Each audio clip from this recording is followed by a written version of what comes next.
तो जय हिंद, जय भारत। गोविंद लाल और उदयपुर का प्यार भरा नमस्कार। दोस्तों, हम सभी अपने देश को विकसित भारत बनाना चाहते हैं। हम सब विकसित भारत तब बनाएंगे जब आपस में हिल मिलकर रहना सीखेंगे, एक दूसरे का दुख देखेंगे और उसको निवारण करेंगे, तब हम एक विकसित भारत बना सकते हैं। आज देश में जहाँ पे भी छोटी बड़ी फुटपाथ पर काम करने वाले लोग इतने मजबूर, इतने लाचार हो गए हैं कि उनकी चाय की थड़ियाँ, उनके सब्जी के ठेले कब प्रशासन वहां से उठाकर फेंक दे, कोई गारंटी नहीं है।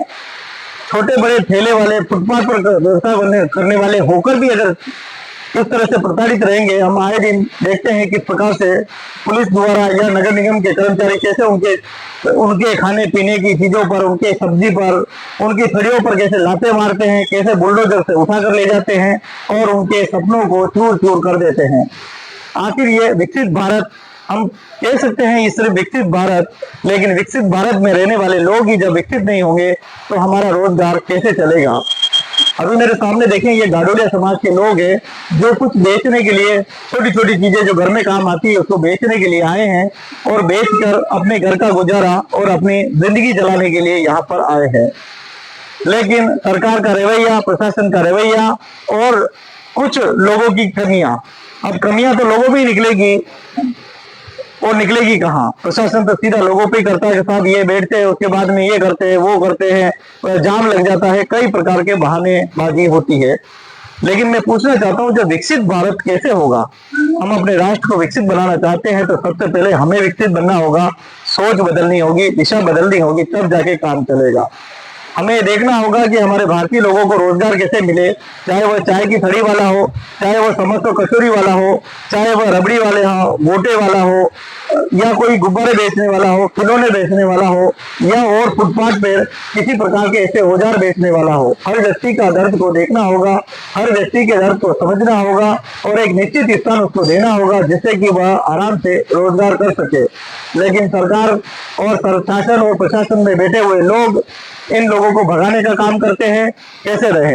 अभी मैं यही खड़ा था, एक भाई ने कहा कि भैया हम क्या करें, हम लोगों को इधर उधर घूमते रहते हैं क्योंकि ठेला हम लगा नहीं सकते, करें तो हम क्या करें, कहाँ जाए। वास्तव में ये समस्या जोरदार है, समस्या इतनी जटिल है कि पूछो मत। कि हम एक तरफ तो हम विकसित भारत की बात करते हैं, वहीं दूसरी तरफ हम इन लोगों को खदेड़ देते हैं, भगा देते हैं। क्या ये ठीक है? क्या ये सभी को सोचना होगा। और विकसित भारत कब बनेगा? जब हम लोग अपने दिमाग को विकसित करेंगे, जब हम अपनी आत्मा को विकसित करेंगे, जब ये सोच लेंगे कि मुझे भी रोजगार मिले और मेरे भाई को भी रोजगार मिले, वह भूखा न रहे, तब जाके हम रहेगा। आप उनकी चाय की थड़ियां तोड़ देते हो, उनके ठेले तोड़ देते हो, उनकी दुकानें तोड़ देते हो, कैसे काम चलेगा। अभी हम देखें कि पीला पंजा चल रहा है, बुलडोजर चल रहा है। अरे भाई, बुलडोजर चल रहा है, लेकिन जब उसने बनाया था तब भी अधिकारी थे, मौजूद थे, और जब उसने मकान को ऊपर बनाया तब भी अधिकारी मौजूद थे। लेकिन धीरे धीरे ऐसा क्या हुआ कि आप अपना पीला पंजा लेके पहुंच गए और उसका मकान तोड़ दिया। कई ऐसी तस्वीरें जब आती है तो दिल घबराता है, दिल में ऐसा पीड़ा होती है कि ऐसा, इसका जिम्मेदार कौन है? आखिर किसकी जवाबदेही है कि उस काम को रोके? चाहे वो नगर पालिका हो, ग्राम पंचायत हो, ब्लॉक हो, हर जगह प्रशासन, शासन के अधिकारी है, मौजूद है, फिर भी ऐसी व्यवस्थाएं हमारे देश में क्यों हो रही है? एक बड़ा सवाल है और सवाल के जवाब प्रशासन के पास होते हैं, क्योंकि दूसरे किसके पास? क्योंकि वो जवाबदेही उनकी है, जिम्मेदारी उनकी है, वो शासन में बैठे हैं, सत्ता लेते हैं, सरकारें तो बदलती रहती है। आज भाजपा है, कल बीजेपी, कल कांग्रेस है, परसों कोई और सरकार है, कोई स्थायी सरकार है। सरकारें आती जाती रहती है, लेकिन नीतियां जो बनाते हैं वो शासन और प्रशासन में बैठे लोग बनाते हैं, जिससे कि आम लोगों को राहत भी मिले, आम लोगों की समस्या का समाधान भी हो और आम लोगों को रोजगार भी मिले। उसके लिए ये सभी शासन में और प्रशासन में बैठे लोगों की जिम्मेदारी है कि वह इस पर ध्यान दे। आखिर हम अपने ही लोगों को लाचार, मजबूर और आवासहीन, बेरोजगार कर देंगे तो क्या हम अपने भारत को विकसित भारत बना पाएंगे? ये सवाल बहुत बड़ा है। बड़े बड़े महानगरों में लोगों को, ऐसे कच्चे बच्चों को हटा दिया जाता है उनको हटाए जरूर, लेकिन उनको बसाए, अच्छी जगह बसाए जहां उनको रोजगार मिल सके, जहां उनका रोजगार प्रभावित नहीं हो। वो जितने सक्षम होंगे देश उतना सक्षम होगा। ऐसा ना हो कि पूंजीपति सक्षम बनते रहे, दौलतमंद सक्षम बनते रहे और गरीब गरीब होता रहे, गरीब मरता रहे, मजबूर रहे, लाचार रहे। इस तरह की व्यवस्थाएं हमारे देश में नहीं होनी चाहिए।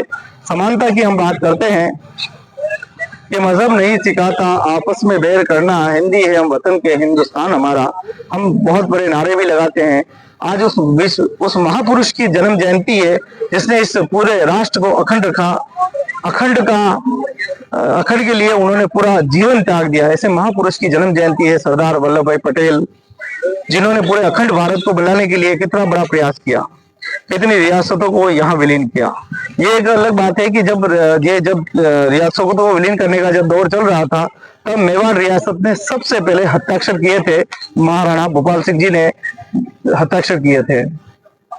ऐसे महान व्यक्तित्व जिन्होंने इस देश की कल्पना की थी कि हमारे राष्ट्र को हम अच्छा बनाएंगे, राष्ट्र को आगे ले जाएंगे, लेकिन जब राष्ट्र में बैठे हुए प्रशासनिक अधिकारी अच्छे नियम नहीं बनाएंगे और उल्टा लोगों को ही आमने सामने खड़ा कर देंगे, तो कैसे काम चलेगा। बात यही हो रही है कि ठेले वाले को पार्षद कहे, यानी पार्षद पॉलिटिकल ये लोग चुनकर आते हैं, इन लोगों को ही कटघरे में खड़ा कर दिया जाता है और फिर बुलडोजर चला दिया जाता है। जबकि शासन और प्रशासन की जिम्मेदारी है कि वो इस बात को समझे, सुने और इन लोगों के लिए अच्छे प्रस्ताव बनाए, इनका रोजगार प्रभावित नहीं हो, जगह जगह फोर्ट बनाए, नए फोर्ट बनाए, तब जाके इनको कहीं कहीं रोजगार मिलेगा। कच्ची बस्तियों को अगर पक्का किया जाना पक्का करे, अगर कच्ची बस्तियों को बसाना है कहीं दूसरी जगह, तो उसके लिए व्यवस्थाएं करे, वैकल्पिक व्यवस्थाएं करे, जिससे शानदार व्यवस्थाएं करे, जिससे कि भ्रष्टाचार ना हो, लूटमार ना हो और उस आदमी तक उसका अधिकार पहुंचे। लेकिन व्यवस्थाएं ऐसी कमजोर कर दी जाती है कि उसमें लूटम लूट हो जाती है और जिन जरूरतमंद लोगों को जो पहुंची जाए व्यवस्थाएं वहां तक नहीं पहुंचती है। शासन और प्रशासन अगर चाहे तो क्या नहीं कर सकता, चाहे तो एक दिन में वो बदल सकते हैं, तस्वीर को बदल सकते हैं, लेकिन वो कोशिश नहीं करते। कोशिश इसलिए नहीं करते क्योंकि उन्हें कोई पड़ी नहीं है, उनकी जवाबदेही नहीं है, मोटी तनख्वाह लेते हैं, महीना होते ही तनख्वाह आ जाती है, उनको क्या पड़ी है दुनिया से। चलते हो, जो चलना है चलने दो, बस जो मर रहा है उसको मरने दो। ऐसी व्यवस्थाएं हमारे देश में, इसीलिए आज हम मजबूर और लाचार हो जाते हैं। आज ठेले तोड़े जाते हैं, घर तोड़े जाते हैं, व्यवस्थाएं टूटी फूटी है, चरमरा रही है। तो ये व्यवस्थाएं बदलनी है तो कहीं न कहीं लोगों को जागरूक रहना पड़ेगा और शासन और प्रशासन को अपनी जिम्मेदारी का एहसास जो है वो होना चाहिए। नहीं तो एक दिन ऐसा होगा कि लोग जिस प्रकार से धीरे धीरे नेताओं से दूरी बनाते जा रहे हैं, नेताओं के प्रति हिंसा एक वो भाव रख रहे हैं, ऐसा ना हो कि प्रशासनिक अधिकारियों से भी ऐसे भाव रखने लग जाए, तो फिर दिक्कत हो जाएगी। तो समय रहते अगर हम सब मिलकर इस काम को करें तो हम अपने भारत को एक विकसित राज्य बना सकते हैं और बना रहे हैं। आइए सब मिलकर इस ओर बढ़ें और मानवता की ओर बढ़ेंगे तो सबसे पहले हम अपने आप को विकसित करेंगे, परिवार को विकसित करेंगे, फिर हम अपने देश को जरूर विकसित करेंगे। जय हिंद, जय भारत।